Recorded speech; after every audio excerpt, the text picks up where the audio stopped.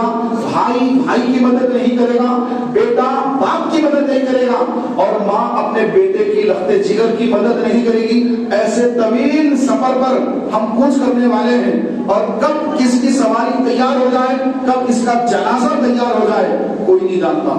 لہذا رجب کا یہ جو مبارک مہینہ اللہ نے عطا فرمایا ہے، اس مہینے میں ادب کریں، گناہوں سے اپنے آپ کو بچا کر اللہ کے حضور صدق دل سے سچی توبہ کر کے اور یہ دعا کریں کہ اے اللہ کہ رجب کے بعد ہمیں شعبان بھی عطا فرما، اور شعبان کے بعد ہمیں رمضان تک پہنچا. اللہ تعالیٰ کی بارگاہ میں دعا ہے کہ اللہ تبارک و تعالیٰ ہم سب کو رجب المرجب کے اس مہینے کا ادب کرنے کی توفیق عطا فرمائے، اس ماہ میں توبہ کرنے کی توفیق عطا فرمائے، اور اس ماہ سے رمضان کی تیاری کرنے کی اللہ تعالیٰ ہم سب کو توفیق عطا فرمائے. پیارے بھائیوں، یہ مٹی کے برتن ہیں، یہ مٹی کے برتن ہیں ماشاءاللہ. یہ کٹورا، اس میں پانی پی سکتے ہیں، یہ بھی گلاس ہے، یہ پلیٹ ہے.